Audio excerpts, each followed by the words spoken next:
Hi guys, it's Amanda. I want to hop on here really quick before this video goes live that you're about to see. This is an extra add-in. Actually, I think I might need to turn down my air. This is an add-in part to the video you are about to see. What I was going to say is that all of the videos you are about to see upload over the next couple weeks have been pre-recorded. You want to say hi?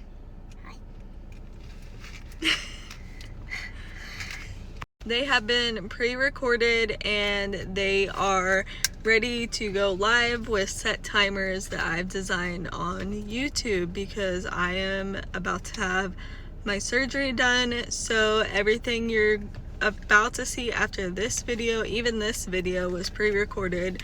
It got recorded a couple weeks back, but everything you're about to see has been recorded at a previous date, probably a couple weeks prior to my surgery.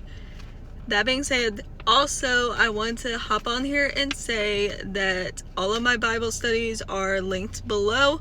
They're being posted onto my Pinterest boards, and each one will have its own board on there.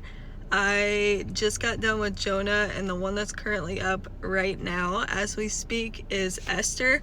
Also, big shout out to Fake Jewelry Co. because they did an amazing piece of art and actually incorporated a mustard seed inside of their jewelry, which I thought was pretty cool. So yeah, if you're a fan of that, go check them out, and I hope you guys have a good day and enjoy this next video. Bye. Also, I've been trying to make a post about it on all of my other platforms about where I'm posting my Bible studies and stuff. I'm only going to tell you guys on here that I am also posting my Jude Bible study over on my Pinterest. I'll have it linked below. So yeah, posts and not do two separate posts for the Bible study. It's not that hard to find once you make it over to the account, my Pinterest account. You'll see them all, but I will say that they were taken in landscape mode instead of me taking them in portrait mode, so you will have to turn your phone to see them. Also, my church is having their big event this year for Good Friday. We will be there. I'm not sure that I will be filming, but we do plan to go. There's supposed to be a petting zoo, and they're going to have rides and an Easter egg hunt and a service that Saturday, Sunday. So hey guys, my name is Amanda Deline, which my middle name comes from my grandma's middle name, and I am the owner of 5 YouTube channels, which is pretty amazing. I love them all in their own separate ways. I am affiliate to seekjesus.co. You can use the code Amanda13 to get a % off your order. And if you don't know what that is, it's all of my clothing that I wear that says Seek Jesus or Heaven Made or stuff like that. That's all by them. Also, I'm affiliated with Faith Bracelet Co. So you can go on there. They have some pretty cute stuff. I just got my daughter a necklace by them and I love it. It was the rubies. Also, I'm in a Bible study right now with people, and we are in the book of Esther. And if you want to follow along or you want to check out my Bible notes, I will be posting them up in my Pinterest, and you can take a look at them and read over them along with us. We are almost done with the book of Esther. We only have like 2 more chapters and then we'll be on to something else. But really why I'm talking about the book, say hi. Hi. Why I'm talking about the book is going to go along with what I'm talking about today. I have been keeping a secret, and that is that in January of this year, I found out that I have endometriosis. I went into the hospital. I had a lot of pain. When I got my endometriosis diagnosis, the doctor there turned the screen and showed me. She said, you see this? This is all jagged. It's not smooth. Your uterus lining should be smooth and yours is not. At that time that I was in the hospital, I had 3 polyps, 5 cysts, and since then I've been back to the doctor and they said that they couldn't find any polyps or cysts, but because of the endo and because of how much pain I've been in, I've actually been to the hospital without telling people, probably close 5 or 6 times this year, because that's how bad it hurts, and I'm going to get into that in a moment. But because of that, I now have to have surgery coming up in a couple of weeks to go in and remove everything. And yeah. So when I first tried explaining to someone what endo felt like, they equated it to like breaking a bone or a kidney stone or stuff along those lines. Honestly, it's like a never-ending pain.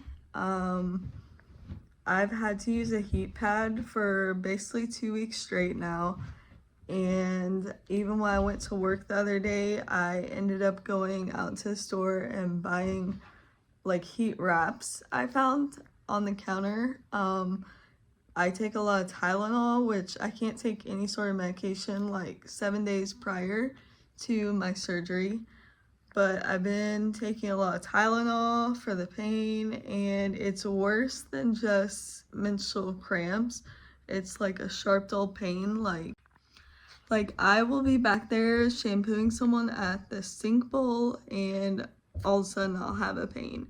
And it almost causes me to like black out, like, and it'll go away as fast as it comes. And sometimes it's just like a dull ache in your back or on a particular side. There really isn't a rhyme or reason to it.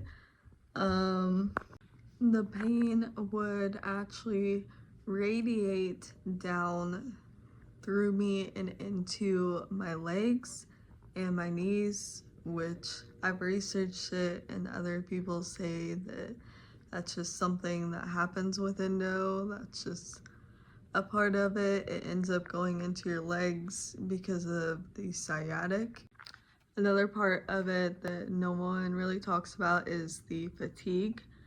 I was filming this series. I was trying to do it every single week where we went to a different place and we explored, and I did film a video in a town where I just didn't feel like I got to do it justice, because the day I was filming I had an endo flare-up and I was hurting really bad and I was very, very tired, and I feel like you'll be able to see that whenever I edit it and post it, but I don't even know if it's worth posting.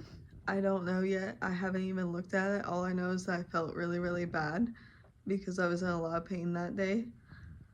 Outside of the fatigue, it can also affect you mentally. Basically all endo is it kind of like causes flare-ups where it's inflammation in the body.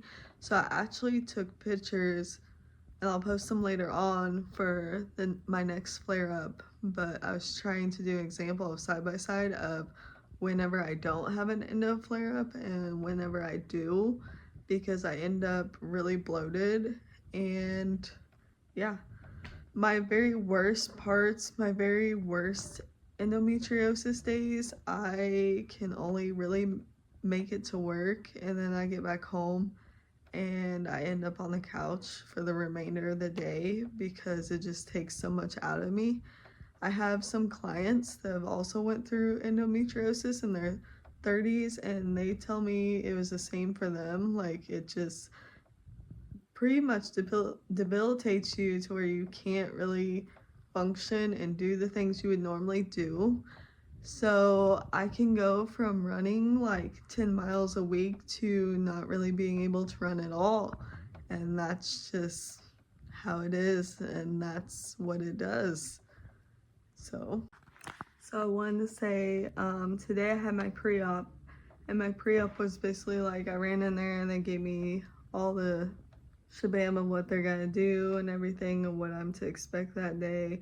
And basically for my surgery, they're trying to do a discovery surgery where they're going to go in and remove anything they find and remove anything basically. She did ask me today if I was wanting to remove all of it, and I told her to go ahead, and then she kind of backtracked and was like, well, hold on, let's think about it for a minute, because I can't undo it if I do it. And I was just like, it's already causing so many problems and taking away from so much of my life that I might as well just get rid of it. But so yeah, so I have surgery coming up in 2 weeks. Today we had pre-op where we ran through it. Anyways, I don't want to touch on that too much, but yeah, so whenever I was getting emotional, there was a passage today, because like I said, we are working and studying in Esther right now, but there's a passage from Esther that I was able to relate to today, and I want to read it off to you guys. That way I could, help you too, in case maybe you're going through something as well. This is what Esther looks like for me. It's pretty full. This is my Bible that I use on the daily. This is a CSB, and I do have an NIV, but this is my most used and most loved Bible.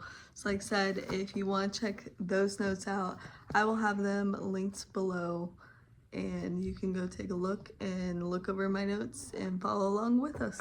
So this is dealing with Esther in chapter 4, and it's not word for word verbatim. This is our takeaways on it and what we are studying. Our takeaway for chapter 4 was God strategically places us in life for his purpose and timing. Oftentimes we fear the outcome of obeying God and loving people, but what if God put us in those times and meeting people for his purpose?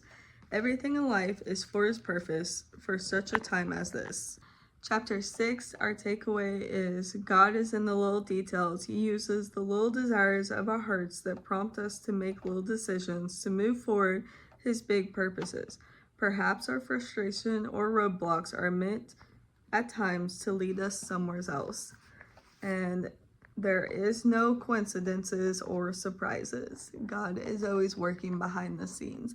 Because did you know that in Esther specifically, never does it actually say God's name? And the whole purpose behind that was that God is still with us and working with us even when we cannot see him. So that definitely helped me today with all of my pre-op stuff. The other thing you'll find is anytime dealing with a chronic illness or something that's outside the norm, you'll find out real fast like who loves you and who your friends are, because people just have a hard time accepting or believing that something can be wrong with you that isn't like a normal thing, People have a hard time accepting chronic illnesses, and a lot of times people try to play off like it's in your mind. And I've heard other people dealing with endo, or like I even had a friend once that had Crohn's, and trying to even get a doctor to diagnose you correctly is really, really hard. They actually say a lot of people cannot get endometriosis diagnosed correctly for like 10 years. And I can definitely see it. I'm convinced the only reason I was able to get my diagnosis as fast as I did was because the tech literally scanned me and then swung the monitor around and was like, this is what's wrong with you. Like, it's not supposed to look like that. But it just sucks because I was one of those people that never wanted to ever use drugs, and I never really drank, and it's just one of those things. It's like a roll the dice type deal, but like hard to explain to people that haven't been through it.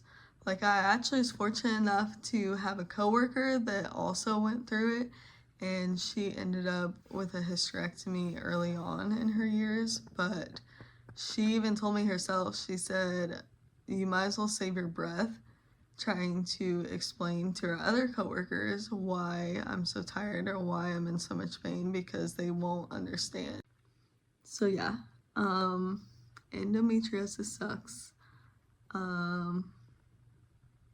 Yeah. I do plan to go ahead and edit the video that I had my flare up in. It might end up just being music or something. I don't know. I'm gonna have to look at it and decide if it's even worth editing and posting, because I really don't know if it is. If you have any questions, leave a comment down below. I will link my Pinterest below so you can go check out our notes for our class. And yeah, I will see you guys next time. Thank you so much for watching, and take care. Take care. I hope to see you all in the next video.